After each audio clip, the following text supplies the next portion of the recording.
Im Januar beendet die Fischerhüttenwirtin Rosi vom Pfaffenberg ihre Tätigkeit. Grund für die Sänger vom Pfaffenberg, sie nochmals in ihrer urigen Wirtschaft zu besuchen.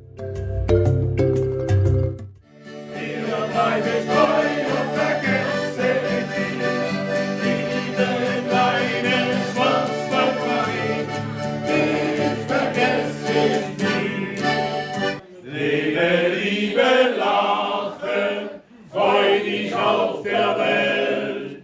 Lebe, liebe, lache, so wie's dir gefällt. Kenne alle und denk an mich, wollt ihr mich hier noch einmal sehen?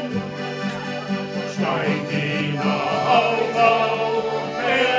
Bergeshöhen, schaut hinab in die Tal,